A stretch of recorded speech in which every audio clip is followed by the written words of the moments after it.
Gurur Brahma, Gurur Vishnu, Gurur Devo Maheshwara, Guru Sakshat Param Brahma, Tasmai Shri Gurave Namaha, Harihi Om.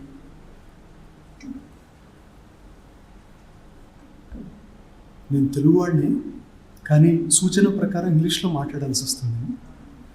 So first of all I thank the organisers for having invited me here to release this new book, a great contribution to Sanskrit literature. And I pay my respect to Dr. Kodanda Ramacharyulu Guruji for his magnum opus work that has won accolades across India. He received an award from Delhi Sanskrit Academy also. So that is really a matter of great pride for all of us. Me being a Sanskritist and a Telugu person speaking in English, so I understand how embarrassing it will be to me, not to you. So this is really in proper place, because what I really feel from the bottom of my heart is that this book requires a special place in IKS. Nowadays, most of you may be knowing that there is some Indian knowledge systems that has given wide currency in National Education Policy 2020, and there the government has made all efforts to create a kind of awareness amongst us to know and appreciate our own roots. So the IKS of NEP 2020 is really a great initiative by the central government to create awareness, because as we all know, Sanskrit has become foreign language and English has become mother tongue in India especially.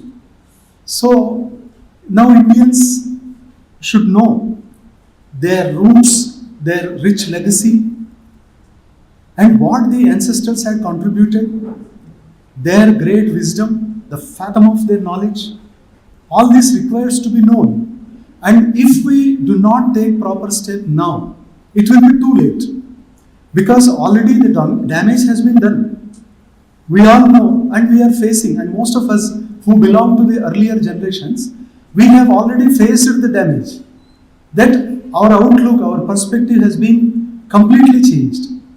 And the next generation of us believe that whatever has come from the West is authentic, useful, purposeful, and whatever is ours is useless. Manavallutti vedhavailoy. So Girisham, that Kanyashulkam, I remember. So unfortunately that impression has been created, we all know, thanks to our Macaulay and his mental and all those. But now, if nobody takes proper step, what would happen to the great legacy here? If nobody would open the windows and doors, and the people inside would be lamenting about the darkness, saying that there is darkness and nobody is there to dispel the darkness, what would happen to that? So somebody has come, Sambhavana Yuge Yuge. You may name it Modi, you may name it another name, I don't bother about it. But it happened. That through the modern education policy, now again a kind of avenue has been created into the rich treasury of our knowledge wisdom. Now, every week I am invited to speak on several such topics in St. Anne's, Osmania University, IFLU, and many other places. So what I realized is the interest amongst the masses, that most of the people are interested, and they now curse themselves that we were given wrong information throughout our life, and we are made to believe that whatever has come down to us in textbooks is real and everything else is false.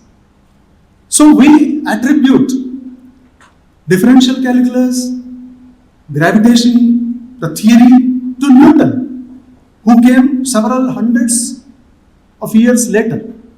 But earlier, Bhaskaracharya 1, Bhaskaracharya 2, Brahmagupta, what about them?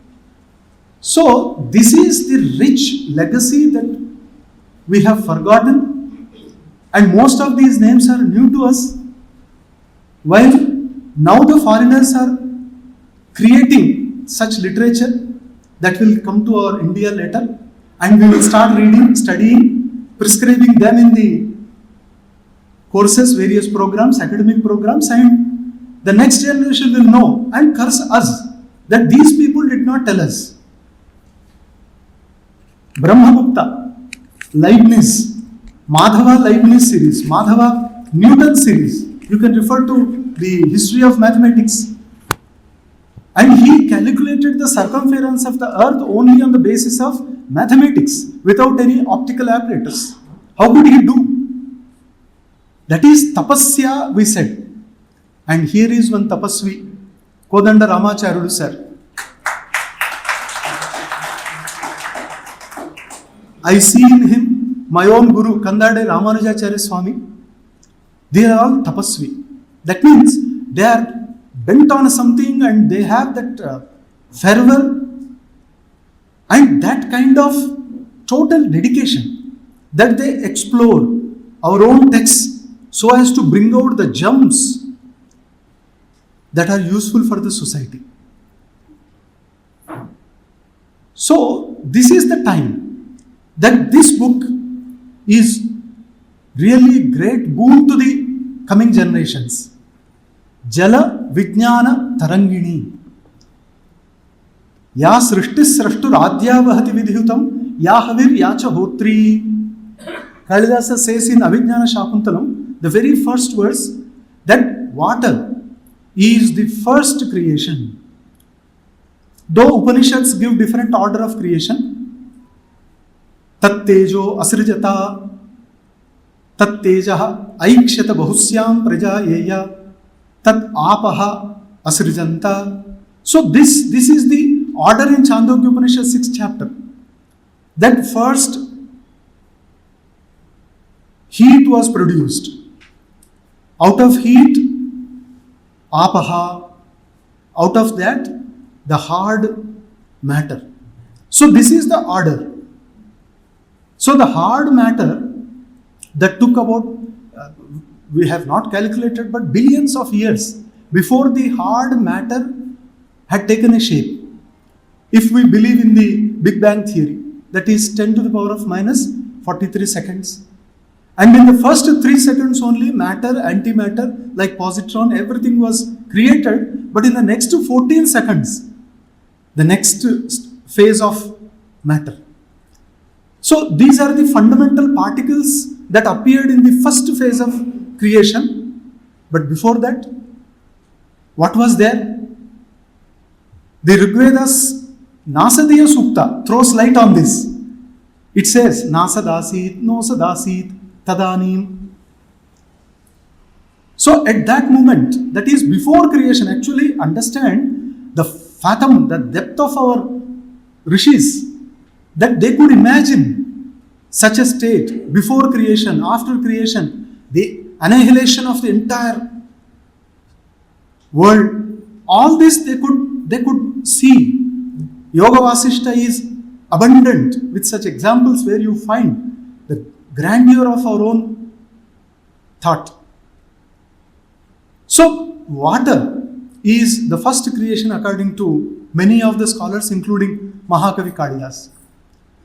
But you know, Rigveda, Yajurveda, Samaveda, Atharvaveda, all the 4 Vedas are replete with wonderful examples of greatness of water.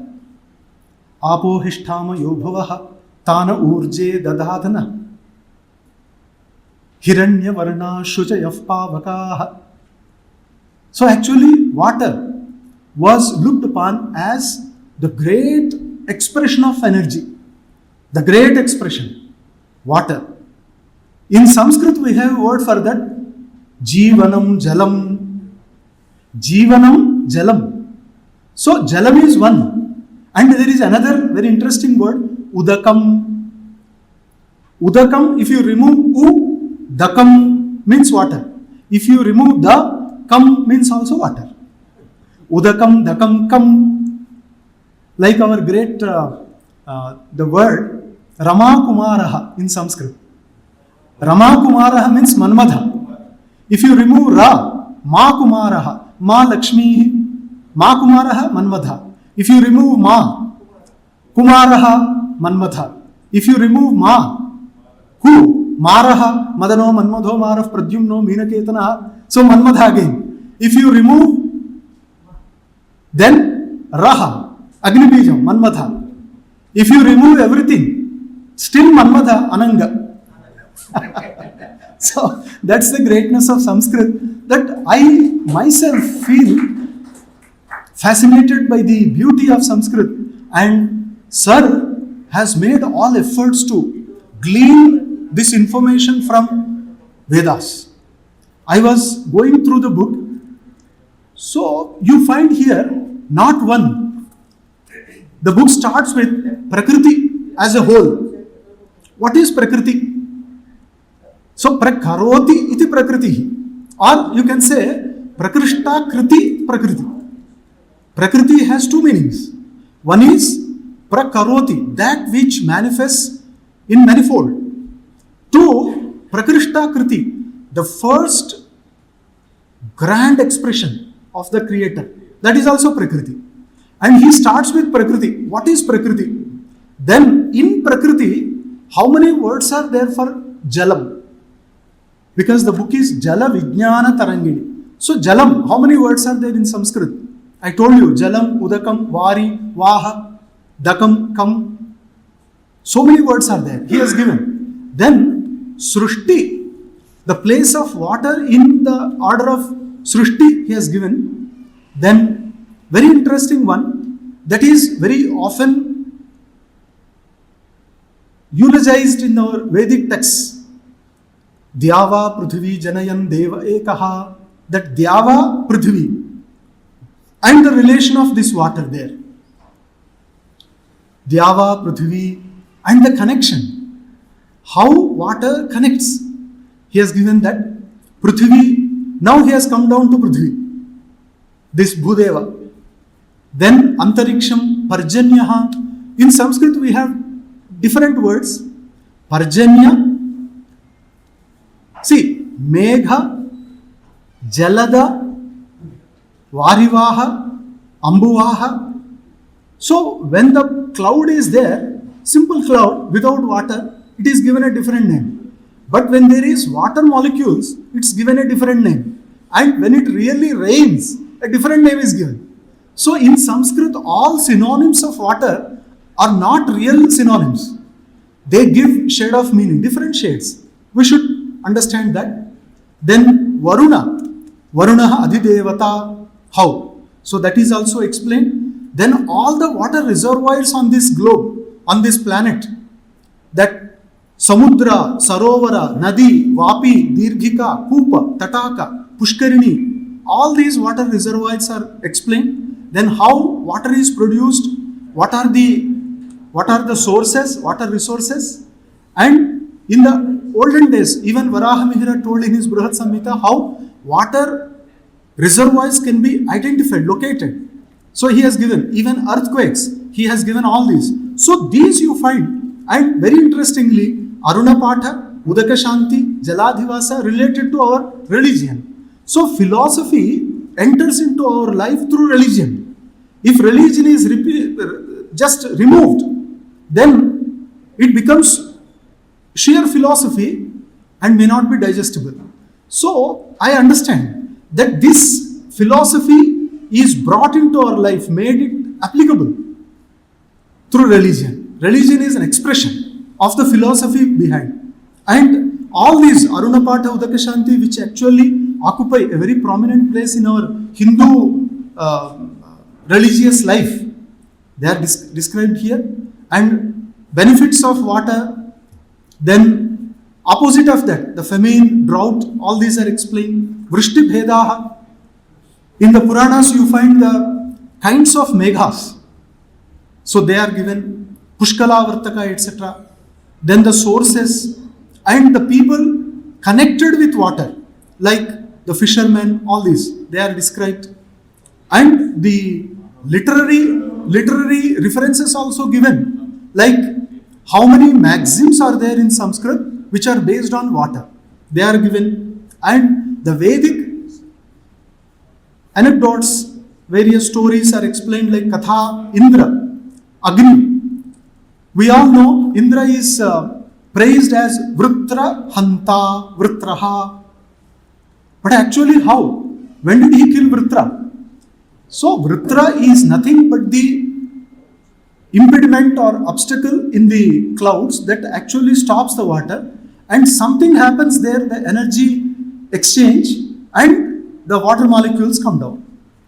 So all these things are explained beautifully in this book, and I find it real addition to our rich Sanskrit literature.